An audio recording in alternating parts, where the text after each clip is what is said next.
Welcome to Suganya Food. Eat healthy, be healthy. இன்னும் என் சேனலை subscribe பண்ணாதவங்க சப்ஸ்கிரைப் பண்ணிக்கோங்க, பெல் ஐக்கானை ப்ரெஸ் பண்ணிக்கோங்க. Hi friends, today's recipe special breakfast recipe mini tiffin எப்படி செய்யலாங்கிறத பார்ப்போம். ஃபஸ்ட்டு ஒரு கிளாஸ் உளுத்தம்பருப்பு ஆட் பண்ணிக்கலாம். 1/4 கிளாஸ் அளவுக்கு இட்லி அரிசி ஆட் பண்ணிக்கலாம். இது மெதுவடை செய்கிறதுக்காக ஒரு அரை மணி நேரம் நல்லா வாஷ் பண்ணிவிட்டு தண்ணியில் ஊற வச்சுருங்க. இட்லி அரிசியில் செய்கிறனால உங்களுக்கு வடை பார்த்திங்கன்னா டேஸ்ட்டாகவும் கிறிஸ்பியாகவும் சூப்பராக இருக்கும். இப்போது சாம்பாருக்கும் பொங்கலுக்கும் தேவையான அளவு பாசிப்பருப்பு வறுத்தரலாம். 1 கிளாஸ் அளவுக்கு பாசிப்பருப்பு வறுத்துட்ருக்கேன். நல்லா பொன்னிறமாக வறுத்துக்கலாம். தீய விட்டுறாதீங்க, இல்லாட்டி கசப்பு டேஸ்ட் ஆகிடும்.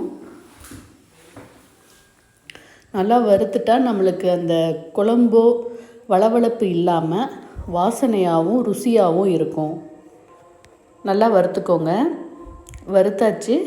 இப்போது பொங்கலுக்கு தேவையான அளவு பச்சை அரிசி 2 கிளாஸ் ஆட் பண்ணியிருக்கேன். அரை கிளாஸ் அளவுக்கு பாசிப்பருப்பு ஆட் பண்ணிக்கலாம். 2 கிளாஸ்க்கு அரிசிக்கு அரை கிளாஸ் பருப்பு போதுமானது. நல்லா அலசிட்டு 1 கிளாஸ்க்கு 3 கிளாஸ் தண்ணி அளவுக்கு ஆட் பண்ணிக்கோங்க. கல் உப்பு தேவையான அளவு ஆட் பண்ணி நல்லா மிக்ஸ் பண்ணிக்கோங்க. மிக்ஸ் பண்ணிவிட்டு 3 விசில் வர வரைக்கும் ஸ்டீம் விட்டு எடுத்து வச்சுக்கோங்க. ஸ்டீம் அடங்கட்டும். அடங்கினதுக்கப்புறமா நல்லா கிளறி விட்டுக்கலாம். நல்லா ஸ்டீம் அடங்கியாச்சு. பாருங்கள், நல்லா வெந்து சூப்பராக வந்திருக்கு. இப்போ நல்லா கிளறி விட்டுக்கலாம். ஒரு கிளறிட்டு நம்ம தாளிப்பு ரெடி பண்ணிக்கலாம். 2 டேபிள் ஸ்பூன் அளவுக்கு நெய் ஆட் பண்ணி மீதி எண்ணெய் ஆட் பண்ணிக்கிட்டு இஞ்சி பொடியாக நறுக்கினது, பச்சை மிளகாய் 2, கருவேப்பிலை, மிளகு, ஜீரகம், முந்திரி இது எல்லாத்தையும் அதில் போட்டு ஒரு பிஞ்ச் அளவுக்கு மஞ்சள்தூள் ஆட் பண்ணிக்கோங்க. தாளிப்பு கொட்டி கிளறி வச்சுக்கோங்க. இப்போது சாம்பாருக்கு மீதி அரை கிளாஸ் இருக்கிற பாசிப்பருப்பும் 1 கிளாஸ் அளவுக்கு துவரம்பருப்பும் ஆட் பண்ணிக்கலாம். 2 பருப்பும் மிக்ஸ் பண்ணுறனால உங்களுக்கு டிஃபன் சாம்பார் பார்த்திங்கன்னா டேஸ்ட் அருமையாக இருக்கும். நல்லா திக்காகவும் இருக்கும். இப்போது மினி இட்லி சாம்பார் இட்லிக்காக நான் ரெடி பண்ணுறேன். 10 நிமிஷம் 8 to 10 நிமிஷம் வேக வச்சு ஒரு ஹாட் பாக்ஸில் எடுத்து வச்சுக்கலாம். ஆல்ரெடி பொங்கலும் ரெடி பண்ணி ஹாட் பாக்ஸில் எடுத்து வச்சிட்டேன். இப்போ இட்லியும் ரெடி ஆகிடுச்சு. இதுவும் ஹாட் பாக்ஸில் போட்டு வச்சிடலாம். நம்ம பரிமாறும் போது தான் சாம்பாரை சுட சுட ஊற்றி கொடுக்கணும். இப்போது டிஃபன் சாம்பார் பவுடர் எப்படி செய்யணுங்கிறத பார்க்கலாம். கடலைப்பருப்பு ஒரு அரை கப்பு, உளுத்தம்பருப்பு அரை கப்பு, துவரம்பருப்பு 1 கப்பு ஆட் பண்ணி மிதமான தீயில் பொன்னிறமாக வறுத்துக்கோங்க. இதுவும் அதே மாதிரி தான், தீஞ்சிடக்கூடாது. நம்மளுக்கு மசாலா கசப்பு டேஸ்ட் கொடுத்துரும். தீயாமல் நல்லா வறுத்துட்டே இருங்க. இது நான் பருப்புகள் எல்லாம் நல்லா வறுத்ததுக்கப்புறம் ஒரு பிளேட்டில் ட்ரான்ஸ்ஃபர் பண்ணி வச்சுக்கலாம். அதுக்கப்புறமா பச்சை அரிசி அல்லது சாப்பாட்டு அரிசி 1 டீஸ்பூன் அளவுக்கு ஆட் பண்ணி ரோஸ்ட் பண்ணிக்கோங்க. இது லைட்டாக பொரிஞ்ச மாதிரி வரும். அந்த டைமில் எடுத்துருங்க.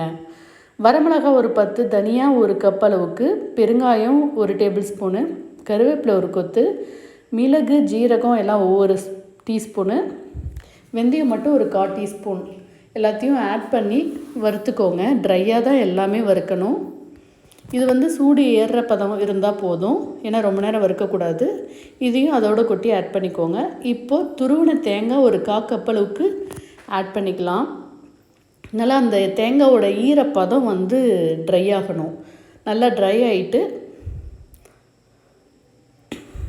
வரவரன்னு இருக்கும் போது நம்ம ஆட் பண்ணி இப்போ இது எல்லாத்தையும் நல்லா ஆற வச்சுட்டு மஞ்சத்தூள் வேணுனாலும் அதுலேயே ஆட் பண்ணிக்கலாம்.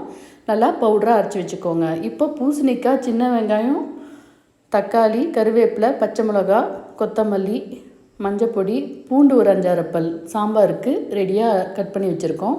இப்போது எண்ணெய் ஊற்றிட்டு கடுகு, ஜீரகம், சோம்பு ஒரு 1/4 டீஸ்பூன், மற்றதெல்லாம் ஒரு அரை டீஸ்பூன் ஆட் பண்ணிக்கோங்க. நல்லா பொரிஞ்சு வரட்டும். உளுத்தம்பருப்பு, கடலைப்பருப்பு ஒரு அரை டீஸ்பூன் ஆட் பண்ணிக்கோங்க. வெந்தயம் ஒரு 1/4 டீஸ்பூன் ஆட் பண்ணிக்கோங்க. மிளகு ஒரு 1/4 டீஸ்பூன் ஆட் பண்ணிக்கோங்க. இதெல்லாம் பொரிஞ்சதுக்கப்புறம் பெருங்காயத்தூள் ஆட் பண்ணிவிட்டு வரமிளகா ஒரு 2 ஆட் பண்ணிக்கோங்க. இதெல்லாமே நல்லா பொரிஞ்சு வரட்டும். தாளிப்பு நீங்கள் கடைசியாகவும் யூஸ் பண்ணலாம், இல்லை ஃபஸ்ட்டாகவும் யூஸ் பண்ணலாம். பொடியாக நறுக்குன வெங்காயத்தை ஆட் பண்ணியாச்சு, பச்சை மிளகாய் ஆட் பண்ணியாச்சு. இப்போது தக்காளி பழத்தையும் ஆட் பண்ணியாச்சு. நல்லா சாறு விடுற அளவுக்கு நல்லா வதக்கிக்கலாம். மஞ்சத்தூளும் இதிலையே ஆட் பண்ணி வதக்கிக்கோங்க. இப்போ நான் நறுக்கி வச்சுருக்கிற பூசணிக்காவை ஆட் பண்ணிக்கலாம். நம்ம டிஃபன் சாம்பார்னாவே பூசணிக்காய் அருமையாக இருக்கும். தேவையான அளவு உப்பு ஆட் பண்ணிக்கோங்க. புளி தண்ணி ஒரு லெமன் சைஸ் அளவுக்கு ஆட் பண்ணிக்கோங்க.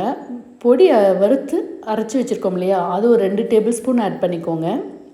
ஆட் பண்ணிவிட்டு வேக வச்ச பருப்பையும் நல்லா மிக்ஸ் பண்ணி அதையும் ஆட் பண்ணிவிடுங்க. தேவையான அளவு எந்த திக்னஸ் வேணுமோ தண்ணி ஆட் பண்ணிக்கோங்க. நல்லா கொதி வரட்டும். கொதி வந்ததுக்கப்புறமா ஒரு லெமன் சைஸ் அளவுக்கு வெல்லம் ஆட் பண்ணிக்கோங்க. கடைசியாக கொத்தமல்லி தூவி பரிமாறிக்கலாம். இப்போ ரவா கேசரி எப்படி செய்யலாங்கிறது பார்ப்போம். அதுக்கு ஒரு டேபிள் ஸ்பூன் நெய் ஆட் பண்ணிவிட்டு ரவையை வறுத்து எடுத்து வச்சுக்கலாம்.